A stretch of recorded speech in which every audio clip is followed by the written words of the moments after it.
into Drake. Drake, he is feeling himself. He is feeling his puss. He is really getting into it, y'all. So he has just surpassed Michael Jackson. Yes, he has surpassed Michael Jackson for the most #1 hits on Billboard Hot 100. Wow. That's crazy. I mean, I'm not surprised because, it is what it is. But before I further analyze this situation here, I'm going to start off by saying Drake will never, I don't care how many more hits he has than Michael Jackson, Drake will never be able to have a catalog that even matches up to Michael Jackson, even 50, even halfway, even a quarter of what MJ has done. So his worth of his #1 hits are not the same value of a Billie Jean, of a Bad, of a Human Nature, of a Thriller. Drake will never, ever, ever come close to that. I don't care what anybody got to say. I don't care. I can't remember any of Drake's #1s except for God's Plan. That's the only one I can think about that was monumental. Other than that, everything else has just been But I know all of MJ's #1s. I know we all know him. So, but anyway, Drake is doing numbers now, and he is feeling it. Let's get into what he said on Instagram. He put up this corny ass MJ picture. I was like, don't do that to MJ. Like, don't disrespect him. Don't put up this corny edit of him. I didn't like that. It felt very strange. Because no shade, the man been dead for almost 20 years soon. If he was still alive, he probably would have more #1s, no shade. Drake, corny ass, he gonna say, neck broke from carrying the chain. Back broke from carrying the game. Records broken, carry on my name. Carry on, world stop. Carry on. What do you use when you go on an airplane? You gotta have a carry on, right? Okay, anyway, that was corny. Guys, I can't help it. But anyway, Drake, this was cute moment, but don't feel yourself too much, okay? Your #1s are very weak. People are now furious at Drake for disrespecting Michael Jackson after he ended up beating his record of having the most Billboard Hot 100 songs. For those of you guys that don't know, a few moments ago, Drake has finally accomplished his life goal of beating Michael Jackson's record when it comes to having the most #1 songs on the Hot 100 Billboard chart. Now, shortly after this news was revealed, Drake then rushed to his Instagram to celebrate this accomplishment, with a lot of people finding what he posted very disrespectful. As you can see right here, Drake specifically posted an image of MJ wearing braids to his Instagram, with him then having the caption saying, neck broke from carrying the chain, back broke from carrying the game, records broken, carrying on my name, carry on, carry on. Now, one of the main reasons as to why people are disgusted by this post is because they believe that Drake is trying to compare himself to Michael Jackson, even though he has it easier than MJ, because not only did MJ die, so he couldn't continue his career. And also, Drake, Drake is in the streaming era. MJ didn't have Instagram to promote his album. MJ didn't have first week streams. People had to actually go out and buy physically an MJ song or an MJ album. There was no, I'm finna just go put it up on Instagram real quick and get some sales. That's not how that was back then. So,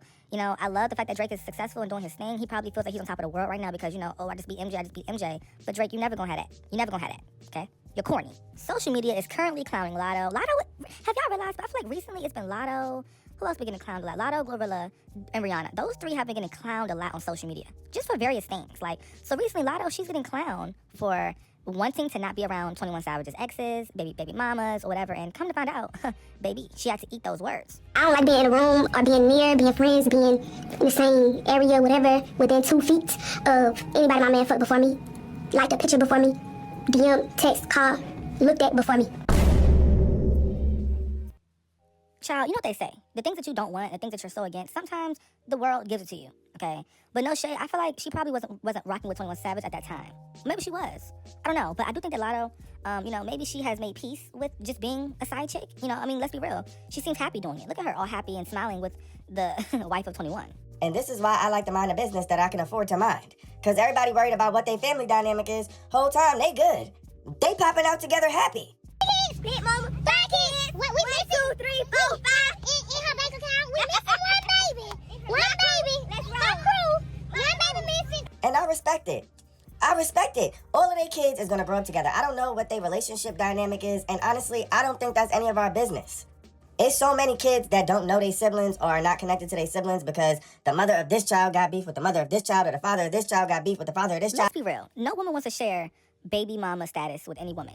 If Latto had it her way, if she could choose a man that didn't really have that, she would do that. But she got caught up in something that she low-key had no control over, so she's forced to be bestie with these bitches. If Latto had a choice to really not be with this mess, she wouldn't do that. Because, all of what she's doing is the opposite of her music. It's the opposite of her raps. Imagine, saying you got one body count, you got 2 body counts, you don't take no man back if he cheats, but you in a car singing 21 Savage lyrics with his other baby mamas. That's not cute. That's not empowering. That's trashy. That's low vibrational. Me personally, I would never, ever, ever support an artist who does this type of stuff. I'm sorry. Y'all support anything. Y'all support trash. And yes, it's good they're being all kumbaya. We all happy. But let's be real, Latto, you're not happy. Nobody wants to share no man like that. I don't care what anybody got to say. I don't care. Nobody wants to share baby mama status with 4, 3, 6 other women. You just don't. I don't care. Especially if you love the man. Child, please. I don't care. Moving on to Megan Thee Stallion. She was seen being buddy with Solange on a boat, on a yacht. I don't know. No, it probably wasn't a yacht, but it was a boat. And everybody was like, oh my gosh, period, period, period. We have new music coming. No, they're not going to collaborate on some new music. They are plotting on how to get back at Klay Thompson. Yes, I said it in case y'all did not know, but Solange, she be doing, well, I don't want to say that. I don't want to say that. I was going to say she does like black magic, witchcraft, but not everybody uses that stuff for negative intentions. So I'm not going to put that on Solange because that's just not right, Now, when it comes to Megan Thee Stallion and Solange together, I feel like they just linking up, I guess Megan is, talking to Solange because she knows how Beyonce felt when Beyonce was getting cheated on and lied and played to. So I guess Solange is being that support person for Meg. But there's also rumors going around saying that Megan Thee Stallion and Solange are sleeping together. No, they're not. People are saying Megan ran up all the men in the industry. Now she got to run up all the girls. Basically saying she a hoe. Now she got to force a woman to use a strap on her because I guess the men don't want her. Now she got to go to the girls. I mean, I think there is a man for her. There is definitely a man for her, but she needs to heal first, okay? She needs to heal. And she needs to stop being so desperate. And people were in my comments saying, why are you blaming Megan Thee Stallion for the Klay Thompson cheating? Do y'all not see a pattern? Like, that's y'all problem now. Like, y'all only take accountability. Like, if there's, like, layers to stuff, and it's like, because nothing is just ever, okay, this person cheated on me, now I'm done with them. That's not how it ever is. It's always more to the story. It's always more underlying to things, and it's always a backstory. And also, there's something called karma, okay? Okay, Megan? But listen here, y'all. Let's get into the tea, right? What is going on with Solange and Megan Thee Stallion? What's the tea? Maybe it's just a link up. Maybe it's just a baddie link up. Maybe they're on vacation together, being sisters. Oh my goodness gracious. It is embarrassing for Cardi B and everybody at Atlantic right now. I mean, Atlantic is really going broke. So let me just do a backstory before I get to the tea. I want to give y'all a backstory and kind of give you all proof that there were signs that Atlantic was struggling. So in case y'all not know, back to the Am I the Drama era, Cardi B's rollout, she was forced to go in the streets of New York herself and promote the album. Now, some of y'all may say, well, it was just a skit, it was just content. No, it wasn't, girl. Let's be real. That was her original plan. Then Cardi B saw the reaction to her doing the in-person marketing, and that's when all of a sudden, that's when it turned into a joke and a skit. But no, from the jump, she was trying to do in-person marketing, and she was trying to go on the streets of New York to promote her music. Then it became a skit. Then it became a funny thing. But let's be real, that wasn't the intention when she first did it, bitch, okay? Then now we see Lizzo for her new album, which nobody cares about. And unfortunately, she has to do her own poster postings around the city of LA. Yeah, she was seen putting up posters her damn self with no team behind her, no, you know how they have okay, it's one thing if she was there, right, and she put up the posters and it was her team with her. She was by herself. She had a tripod, holding up the phone, putting up posters. Come to find out, Atlantic Records is going broke and is allegedly up for sale. They said allegedly Atlantic Records is shelving artists and cutting budgets amid speculation the company is struggling financially and unable to pay employees due to a lack of funding, which could reportedly lead to the label being sold. Cardi B previously said that she funded her own tour and made no profit from it despite reports claiming otherwise. No shade, but that's also a red flag. I didn't realize that, but girl, you paying for most of your tour, your world tour. Lizzo putting up posters out there looking a greasy mess. Cardi B in the middle of the street looking like a boy. Okay, trying to do album promo, it's crazy. Atlantic Records has been struggling. They have been struggling. Why are Grammy-winning acts in the middle of the street acting like humble beginning cosplay? It's corny to me. And no shade, but when they were doing the whole I'm broke joke thing, every joke has truth to it. Every single joke has truth. That's why we laugh, because it's real and it's funny, right? So when these artists are joking about how they have no money, oh my God, my budget is cut, it's real. Okay, Cardi B was also seen selling her Birkin bags. Yes, that has also caused controversy online right now amid the going broke rumors and amid being dropped from the label and label budget cuts and you paying for your tour. I mean, the industry is collapsing, y'all. So it looks like Cardi B has now began to reply and interact with her fans' post calling Nicki Minaj bro. Now this all started when people began to post claiming that Cardi B was selling her Birkin bags because she's broke and needs money. I guess a Barb then ended up making a post about it as well, saying that she's selling her Birkins because she ain't make no profits from her tour or something. Cardi's fan then ended up responding and said, y'all want Cardi to look broke like y'all fed, referring to Nicki Minaj so bad to the point to where y'all photoshopping now. Cardi B then responds to the post of them calling Nicki broke, and she says, what made them start these random lies? Did something happen? I'm so confused. Oh, girl, the grammar. I want to make it clear, she interacted with this post of Nicki Minaj being called broke down. Genuinely trying to find out, where did this narrative that Nicki Minaj is broke come from? I know a lot of people don't like her right now, but broke? And I'm not sure what Cardi insinuated by saying did something happen. As I said before, there were multiple pages posting that Cardi sold her Birkin bags, but it seems like she wanted to respond to the one with the Barb and her fan shading Nicki. I overall think the entirety of the situation is so washed. I'm very much so over it, but you all let me know what y'all are thinking in the comments. Now, do I think Cardi B is going broke to where she can't afford to live her life? No. But is she going broke in the sense that, okay, she needs to, do hair care brands to keep that same money she had from 2018, 2019 up? Yes. I think the industry as a whole is not seeing the same amount of returns that it was getting back in the day. I feel like it's a whole different day and age to where, the coin, it's just not coining. You can just tell. But let's talk, let's chat. What's y'all opinion on this? This is crazy to me. I'm not surprised, though. Moving on to Nicki Minaj. Ow, ow, ow, ow. It seems like Nicki Minaj has never lied. No, Nicki don't lie, okay? So, it was a tweet from October. It said, Barney B had the whole label fly out to Cali to beg me to do a joint tour, an album with her. I don't want to have to drop the recorded call. That's why all the sabotage on my tour. Drop the receipts, dumb bitch. You costing the millions with your $4 album and a $5 coupon. That's when they said, a fan said, that lady never responded to this, aka Cardi B, because Nicki said she would drop receipts. Atlantic Records wanted to use Nicki as a last-ditch effort to save their label from going broke, okay? Hence why they tried to get, well, no, not even tried. They did get Ice Spice and Nicki Minaj to do the Barbie World song on Atlantic, okay? So they were trying to use Nicki Minaj as a person to help boost the label. And that was their last hit from Atlantic. Well, Bruno Mars, yeah, but other than that, Atlantic is struggling. They said, come to think about it, the soundtrack being an Atlantic project is probably why they had to fight tooth and nail for Nicki Minaj to do it in the first place. Then when she wouldn't do the performance, they took away the Grammy they were going to give her, okay? Clock that T. Y'all remember Nicki Minaj won the Grammy for Barbie World? Yes, she won. Then last minute, backstage or whatever, the team, they switched it around. The Grammy committee, they changed it. So it was a whole thing. That was crazy. But yes, Nicki Minaj never lies, once again. She has been proven to be right, once again. And a lot of the corruption that's going on behind the industry, it's very, very dark.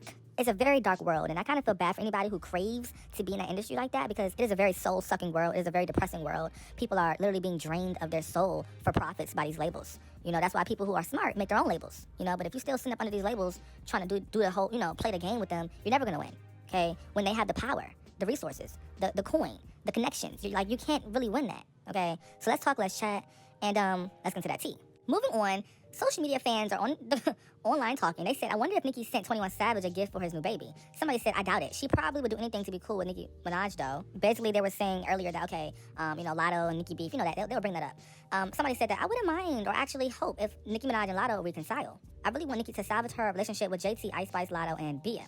Okay? But I had no idea Nicki Minaj and Bia had beef. Am I missing something, y'all? Comment down below if I'm missing something. But let's get into the tea, though, right? So, do I want Nicki Minaj to reconcile with Latto? No. Okay, no. And Nicki Minaj is not going to send no gift to no Latto baby. Okay? Nicki's not doing that. Plus, Nicki Minaj liking 21 Savage was like years ago. That song, No Flags, was years ago. They're not cool no more. Moving on to Tyla. Okay, so it's getting messy, child. So Tyla was seen jamming out to Young Miami song Spin That after stealing the Chanel song from Carisha. Somebody said, she's never had her ass beat, I fear. Tyla is very messy. Okay, and she's very calculated with her. She's very calculated with her messy too. That's what I realized. Okay, she's very, very calculated with it. But me personally, I love messy people like Tyler because you know they do messy stuff to where you can't really. If you look deeper into it, it's messy. But on the surface, oh, she's just playing the Carisha song. No, she's low key sunning Carisha. Okay, low key. I don't care. Y'all may say, oh, she's just showing love. No. Tyler was not showing love today. This was a moment of her being messy. But no shade though. But I don't even really think that Tyler was stealing from Young Miami like that. Tyler was not stealing at all from Young Miami. I don't think so at all. In my opinion, she wasn't. Because, you know, Young Miami's Chanel song was trash. It just was. But other than that, y'all, Tyler, she has her own motion going on. She do be shady, and I love her for it, you know. But let's be real. Let's just be very real. People don't like Tyler. So Tyler, she has to be strategic with how she throws her shade back at y'all. You know what I'm saying? Because y'all be rude to her. Y'all be mean to her. Y'all are evil to her. Y'all are so evil to Tyler. I don't know why y'all so evil to her. Moving on to Tram. So upcoming coconut rapper Tram says that rappers above the age of 40 years old should retire so that younger rappers can shine. She said they should let other people take over now. She said, I honestly feel like the people who are so-called the big dogs should look into starting a business so they don't get washed up.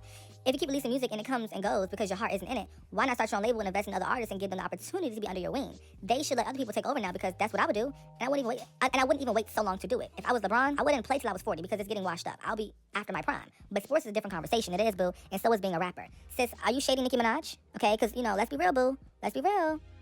She's talking like she's a legend. She's talking as if she has been in the game for 40 years and has won the game. You're on week 2 of being in the conversation. Barely. You're barely in the conversation, sis. Now, maybe she is shading Cardi B and Megan Thee Stallion because no shade. You saying rappers above 40 years old should retire. Nicki's not retiring, boo. Y'all basically saying that Cardi B has 7 years, Megan Thee Stallion has 8 years. Okay, cool. I can see that. I respect that. But no shade. But why is hip-hop and rap the only genre with an age limit? You know, like, why is it the only, like, people be pop stars and be 50, like Madonna. Like, you know, like, they be 50, 60, 70 years old still making hits. You know, back in the day, like, everybody was older. Tina Turner, like, what are y'all talking about? Like, I hate this new generation of girls. Like, Trim, shut up. Like, you get one trending song on TikTok for a week. All of a sudden, you're a fucking musical analysis genius, Michael Jackson's personal A&R, and then you was Janet Jackson's backup dancer, and then now you was Nicki Minaj's mentor, and then you work with Beyonce. Trim, shut up, okay? You have no credentials. And no shade, but if you have to shine only when someone else is not around, you're not a star. You're not a star, boo. I'm sorry. Because if you were a star, you wouldn't have to have an icon or legend stop doing what they're doing. You'll be able to kind of, you know, buzz. Moving on to Halle Bailey. It's been 3 years since The Little Mermaid premiere, okay? She says, happy 3 years. I will never forgive y'all for how bad y'all treated her when it was announced that she was going to be Ariel, okay? I will never forgive y'all for that. Moving on to Ariana Grande. Ariana Grande's upcoming single, Hate That I Love You, is 3 minutes long and it's 18 seconds, coming out this Friday. Yes, Ariana Grande's comeback is this Friday. So Arianators, Ariana fans, set your alarms and get ready. Now, the reason why I'm excited for Ariana Grande's new album is because I feel like Ariana, she kind of, to me, she has been in this healing era her whole career now. I'm ready to see what music sounds like when you're actually healed. I feel like Ariana Grande has made her brand, I'm healing, I'm getting better. But what happens when that brand identity kind of starts to fade away? Like, how much healing can you do? I mean, you never can stop healing. I understand that, y'all. Y'all know I understand that. I'm really into that. Cool. But after a certain point in time, we're going on this 10-year journey of healing music, sis. We're going to have to get into the real deal. Who's Ariana under all this trauma, under all this heartbreak? Who is she? Okay, we kind of got a glimpse of it on Yes and. We kind of got a glimpse of it on her song, Dandelion. You know, we kind of got a glimpse of her in her, actual light, singing, having fun, being Ari. All this, I'm healing, we can't be friends anymore, and I'm so heartbroken. I'm kind of getting tired of that from Ari. Moving on to Glorilla. So Glorilla is getting a lot of backlash for her body. It's crazy right now. So she was at the 52nd American Music Awards. Yes, 52nd. And they said, when y'all ready to talk about y'all only tell fat women dress for your body type, but it applies to others, I'm all ears. She has an athletic build and no sex appeal. This is not her look. And then the tattoos are ugly and done poorly and have no cohesion, making everything look worse, okay? I agree. I mean, I feel like Glorilla, though, she's trying so hard for the sex appeal thing. It's just not your thing. And people always say, oh, well, I look ugly. I'm not pretty. I can't dress. No, you're just trying on the wrong stuff. I think everybody has beauty to them. But people need to wear stuff that enhances their naturalness. A lot of people are trying to manufacture something that's just not there. Like, a lot of girls are wearing these skin-tight clothes, trying to give baddie. Everybody can't be baddie. Some girls are earthy. Some girls are a bit more, classy, clean, a bit more streetwear type. Find your lane. Find your niche. And then build on that and be fun with that and freak it. And, just experiment with that lane. That's for you. Okay? But some people say, well, I wear what I want to wear. I wear what I want to wear. You gonna look a mess. No shit. You gonna look a mess like Glorilla. You gonna look a hot mess. Okay? You can wear what you want at home, in your bedroom, to your friend house. But if you're trying to go to a music event, an award show, no. But her body isn't bad, but she doesn't dress for her body type. And it always looks wonky in public. No shade. I'm just being real, y'all. I'm just being real.